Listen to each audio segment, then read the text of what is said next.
What is up, everybody? How's it going? Hopefully, you guys are doing well.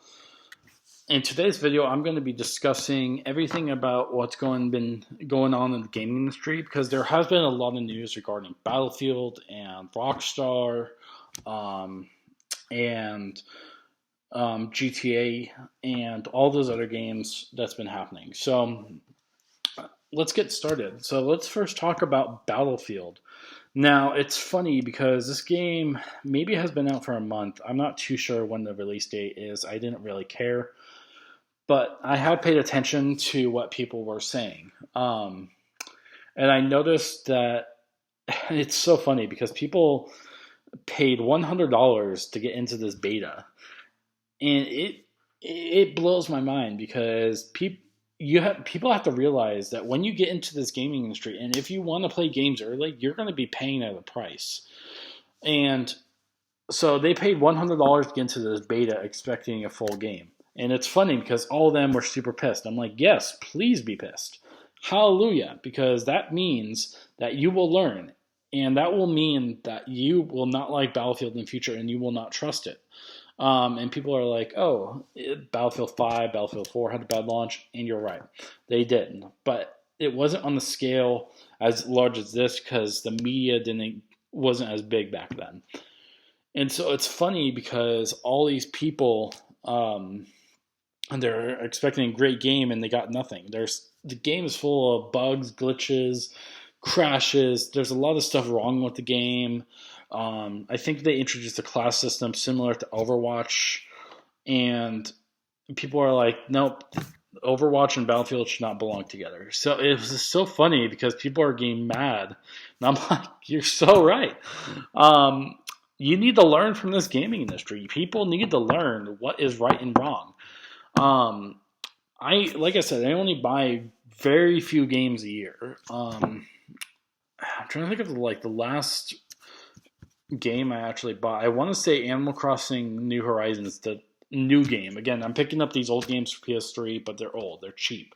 I'm talking about like $7, like 40, 50, $70 new games. And no, so and that was I think the newest game in terms of the newest generation was Sackboy. I picked that up for $30. That was back in like July or August, I believe. But anyways, um, people need to learn that these games are not going to be finished when they come out, and it's always funny because people are like, "Oh, I hate Battlefield, but I want to like it." I'm like, yeah, the thing was that's what people said about Fallout 76, Anthem, Avengers, um, and all these other live service games, and they're going to finish them later on. And so it's just funny because I love watching all the outrage, and I'm just like, yeah, you guys are idiots. You guys are complete idiots that you guys bought this and actually trust EA, especially after the mistakes they made in the past, like. Um, no one should ever forget Battlefront 2. Let's put it this way. No one should ever forget that. I will never forget. And I will never forgive. That's the one thing. They messed up so badly and they want people to forgive them and expect them to do the same thing in the future. No, that doesn't work like that. And that's the thing with Battlefield 24. It will get better over time. But guess when? 3 years, 2 years now, when people are gone and done with the game. And it's funny because people have abandoned ship on all these games. And let's jump over to Vanguard really fast. Vanguard was supposed to be this hit game back in this, or maybe October, November, something like that. And people are going to get excited. The game released, and then it basically died out. No one really cares about it. I've seen some people play it, some people not. And they literally abandoned ship. They're like, okay, Vanguard sucks. Let's go to Battlefield. And then people are realizing Battlefield sucks, and they're either switching to Halo, which they figured out. I'm going to talk more about that. Forgot to add that at the beginning. But they're going over to Halo, or they're going back to Vanguard. And it's just bad because I'm just like, you aren't loyal to one game. You waste money on one game and you jump ship to another, expecting it's going to be any better. They were expecting Battlefield to be the greatest game and to show the basically what's going to happen. Um, and overall, it ultimately failed. Um, and so that's just so funny because people are like, yeah, I switch over to Battlefield. And then a month later, no, I'm switching over to Halo. And it's funny because I have been watching rants and reviews about Halo, and people really like the game. The thing is, they hate the monetization. I'm like, that's right, dude. It's the gaming industry. All they care about is monetization. And I think 343 does listen because you just have to look at the past. The thing about it is that 343, what they did is that they launched that initial trailer for the game, I think last year. It got hate, and yet they decided to pull the game back, redo it all, and relaunch it. And I have never seen a publisher do that, ever. Um, so I'm trying to think. Yeah, and they totally redid the game. So I give props to 343 because they're actually listening to what the people want. Now, will they get rid of the monetization completely? No, of course not. They need to make money, and they're greedy like that. But I think they truly want to fix the game and are listening to the people. Again, it is in the beta stage, I think, and they do have time to fix it. And I think it is fixable. It's simple fixes that could be released in the store, unlike these bugs and glitches in Battlefield and Vanguard that they can't fix in 2 months. It's going to take a year or two, maybe even more. But that's kind of like the deal with Battlefield and everything like that, and Halo and Vanguard, and kind of just how like people expected all these great things and then it ultimately failed, and then they're jumping ship to another game, and then bam, fails, and then they move on. And it's just kind of sad to see it, but it's just funny. I want people to learn. I want people to waste their money and figure out this gaming industry is not what it used to be. And I want people to understand and make the right choices when they're buying their games. Now I don't know how fast it's going to be, but it's taking their sweet time, and people just don't forget, and that's what frustrates me. They don't understand what EA did, what BioWare did. And they think they can just forgive them, and I personally, I don't think that's possible. So, for moving on, I want to talk about Rockstar and the GTA 5, or not GTA 5, the GTA Definitive Edition that includes San Andreas, I believe, GTA 3, and Vice City. And personally, I didn't play these games growing up. I have no personal connections, so this didn't really mean anything to me. I played Vice City Stories, but again, that wasn't really a good game based on Vice City. I think it had the same map, but it was a downgraded version compared to Vice City.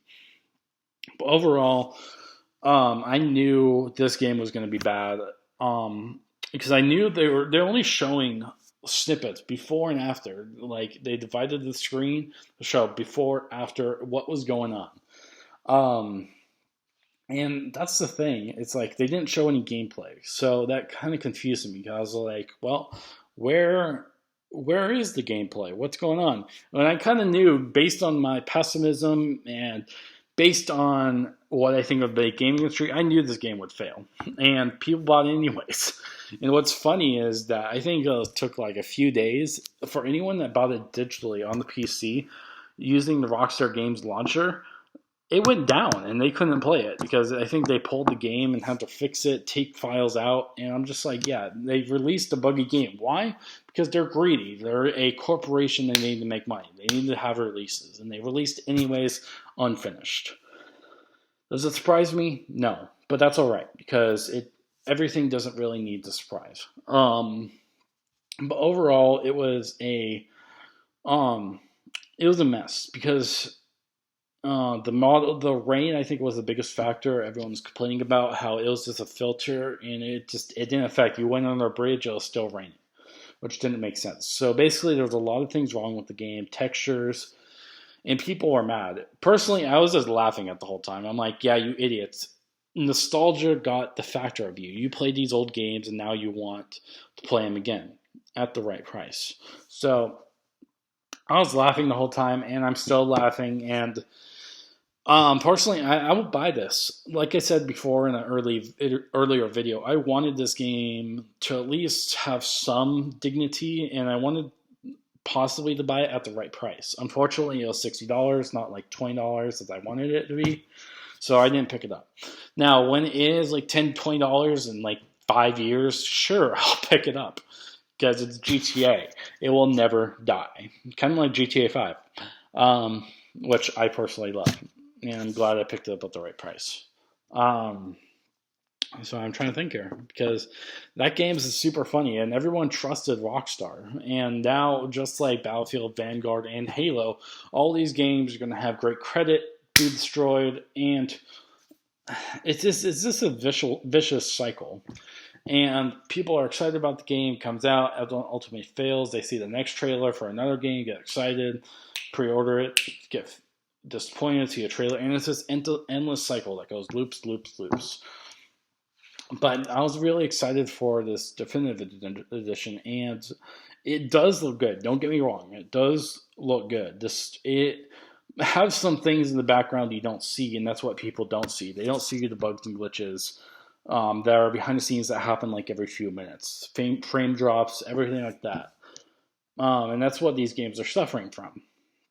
And personally, I like it because I know I need to have some remorse for these people, but the thing is, they need to learn. They need to learn the hard way. Just like everyone you out there, if you pre-order the game and it was not what you expected, good. You need to learn.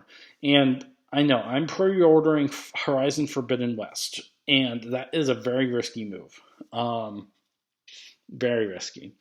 And yeah, as you can see, I'm stressed out because I don't know if it's going to be good or not. I have faith because number one, this is Guerrilla Games. They have been working on Horizon Zero Dawn, Horizon Forbidden West ever since 2017, 2018, since Horizon Zero Dawn released. I keep getting those names mixed up. But anyways, they have a lot of like 4 years to work on it, and they've been using the same engine. So that gives them a huge head start compared to these other companies where they had to start from zero. And I just think they have a lot of good ideas. I don't trust any gameplay or any trailers that released, but I just have faith. Now, it could be a flop, and I could learn. And next time, if this fails, I will not pre-order God of War Ragnarok, even though I do have faith in that game as well, because they are using the same engine as God of War 4. So, what do I think about all this? I just think that people need to learn from these mistakes and realize that these games, if you hop to another game, you have to trust that game. If you jump onto Halo, you have to figure out like what's going on, and people are having fun. Don't get me wrong, but they have to have fun at the right level. They can't jump into Halo and expect hours and hours of fun, because that's not going to happen. The progression and the monetization are ruining Halo right now, and people are not liking it. And instead, I think that people need to wait, and I don't know. So it's funny, but it's also sad because it's still the same gaming industry I know, and I just don't know what to do. So let me know what you guys' thoughts are on Battlefield and Halo and on Vanguard and GTA and all these games that have been releasing broken and people are still playing them. And let me know what you guys think about all the stuff that's been going on with the gaming industry. Hopefully you guys can share some thoughts, but otherwise, I'll see you guys later, and hopefully you guys have a great rest of your day. Bye.